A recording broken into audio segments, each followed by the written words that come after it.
माली में अभी आई, मुझे एकदम से मैसेज आया कि घर पर बेटा बहू को बाहर जाना पड़ा तो मुझे जाना पड़ेगा घर पर बीमार है।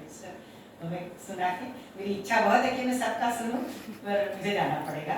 तो मैं आज, मुझे मालूम नहीं था कि आईना है सब्जेक्ट मेरे पास है उस पर कविता, लेकिन मैं स्टोरी तैयार करके आई हूँ। तो एक छोटी सी स्टोरी सुनाऊंगी, पहली बार ही सुना रही हूँ।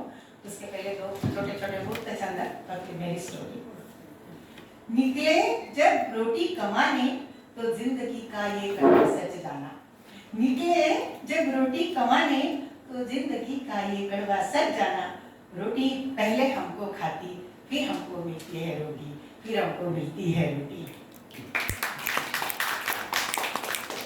जब जिंदगी आती है मौत नहीं आती, जब जिंदगी आती है मौत नहीं आती, जब मौत आती है जिंदगी चली जाती है, जब मौत आती है जिंदगी चली जाती है। कैसे होगी इन दोनों के बीच दोस्ती, कैसे होगी इन दोनों के बीच दोस्ती। भाई इनकी कभी मुलाकात ही नहीं जो होती, भाई इनकी कभी मुलाकात ही नहीं होती। जिंदगी की ठोकरों से मिलते हैं जो पाठ, जिंदगी की ठोकरों से मिलते हैं जो पाठ। उसके आगे बड़े ही बौने हैं स्याही कलम, कॉपी किताब से मिलते हैं जो पाठ, कॉपी किताब से मिलते हैं जो पाठ। नई कहानी आज पहली बार सुना रही हूँ तो शायद कोई गलती हो जाए। कहानी का शीर्षक है एक पत्र का चमत्कार। मार्मिक कहानी है, एक पत्र का चमत्कार। एक डिस्ट्रिक्ट कलेक्टर का बंगला, प्राइवेट है उनकी कोठी है वो, क्योंकि ऑफिस के पास ही उनका बंगला है, इसलिए वो गवर्नमेंट क्वार्टर में नहीं रहते। गेट के बाहर सिक्योरिटी गार्ड के पास एक 30-35 साल की साफ सुथरी औरत, और हाथ में झोला, छोटा सा सूटकेस, और उसके गोदी में एक कपड़े से ढकी हुई बिल्कुल क्रश का बीमार लड़की उसकी गोदी में थी। और सिक्योरिटी गार्ड बार बार उसे कह रहा था तुम जाओ जाओ, साहब को आने में अभी बहुत टाइम है, तुम जाओ। और वो टस से मस नहीं हुई।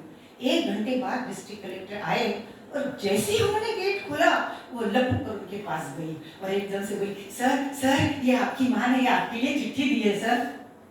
पहले तो कलेक्टर साहब उसको ऊपर से नीचे तक देखते रहे, ऊपर से नीचे तक देखते रहे, फिर वो चिट्ठी ले ली, चिट्ठी फटाफट पढ़ ली। सब जैसे समाचार होता है जनरली माँ अपने बेटे को लिखती है था, पर एक था खास उसमें कि बेटा इस लड़की की तबीयत सुधारना ये मेरे इज्जत और चुनौती है मेरे लिए, तो वो काम मैं तुमको सौंपती हूँ। कलेक्टर साहब ने चिट्ठी खींचे में रखी और ड्राइवर से कहा, ड्राइवर कोठी के पास जो गेस्ट हाउस है, सर्वेंट क्वार्टर के पास जो 3 गेस्ट हाउस है, उनमें से एक मैडम को, उस बच्ची को दे दो, कोई कप इनके खाने पीने रहने की सारी व्यवस्था करो। अगर कपड़े कम हो इन लोगों के पास तो मेम साहब की साड़ियाँ और बिटिया के कपड़े दे दो, और कल सुबह 8:30 बजे तुम्हें इनको सिविल हॉस्पिटल में ले जाना है। ओके ठीक। और तुरंत उन्होंने सिविल हॉस्पिटल में फोन लगाया। हेलो हेलो, रिसेप्शनिस्ट ने उठाया, हाँ सर बोलिए, कौन बोल रहा है? जी मैं डिस्ट्रिक्ट कलेक्टर बोल रही हूँ। और सर बताइए क्या काम है, क्या काम है बताइए सर। तो उन्होंने कहा कल सुबह 8:30 बजे छोटी लड़की आई, वो मेरा केस है, सारी व्यवस्था हो जानी चाहिए। 10:30-11 बजे मैं खुद राउंड पर आऊंगा, 10:30-11 बजे मैं खुद आऊंगा, सारी व्यवस्था देखूंगा। ओके। दूसरे दिन वादे के मुताबिक ड्राइवर में ले गया हॉस्पिटल में, वो लड़की, उसको सोचो होना था सारा, उसका ट्रीटमेंट सब शुरू हो गया। 10:30-11 बजे कलेक्टर साहब खुद गए। अब कलेक्टर का हुक्म मैंने क्या, ऑफिस सुपरिटेंडेंट और सिविल सर्जन और स्टाफ और 2 नर्स और 3-4 डॉक्टर सब उनके पीछे चल रहे थे। उन्होंने जाके देखा बिटिया को ऑक्सीजन, ग्लूकोज, दूसरी दवाइयाँ नली से शुरू हो गई थी, टेस्ट जो होने थे वो होना शुरू हो गए थे, फिर भी अभी बहुत कुछ बाकी था। तो उन्होंने उस जो विधवा औरत थी उसकी तरफ देख के उनको पता था कि इसकी आर्थिक परिस्थिति साधारण है, सब कुछ खाने की व्यवस्था, वहाँ रहने की, चाय पानी नाश्ता सब सारी व्यवस्था कर दी। ड्राइवर को कहा बीच बीच में आकर खाना दे जाए करो। वो बीच में खुद भी आते थे, बिटिया के लिए फ्रूट्स, तोहफे, खिलौने लेकर आते थे। धीरे धीरे जब बिटिया की हालत सुधर गई तो उन्होंने उस औरत के लिए वहाँ पर डेली बेसिस पर काम भी ढूंढ दिया, दे दिया उसको कि वो कुछ कमा सकेगी। देखते देखते बिटिया सुधर गई। 2 महीने का समय लगा, वो घर पर आई। घर पर आने के बाद भी उसका वैसा ही स्वागत किया कलेक्टर साहब ने।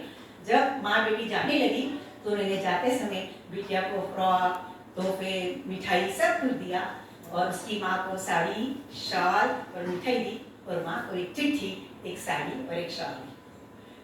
वो जो लेडी थी वो तो पागल हो गई कि इतने बड़े इंसान ने मेरा इतना स्वागत किया। वो गई तो गांव में पहुंचने पर वो पहले अपने घर में गई, दौड़े दौड़े सरस्वती देवी के पास गई।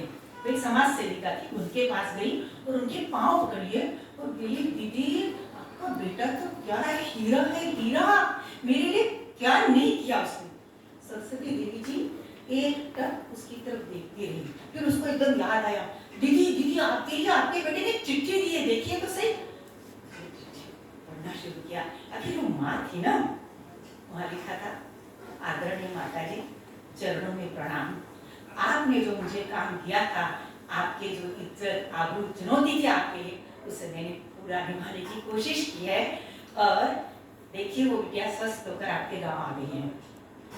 और आपने जो मेरे लिए चिट्ठी लिखी, पर मैं माता जी, मुझे बहुत दुख होता है सच्चाई बताने में कि मैं आपका बेटा नहीं हूँ, मैं आपका बेटा नहीं हूँ। आपका बेटा आप जानती है कैसा था, गजनी, जुआ, शराब, सट्टे में सब कुछ हार करके गांव से भाग गया है। ये कोठी मैंने औने पौने दाम में खरीदी एक बिचौलियों से, ये मैंने कोठी खुद में ली है। पर आपका बेटा कहाँ गया मुझे नहीं मालूम।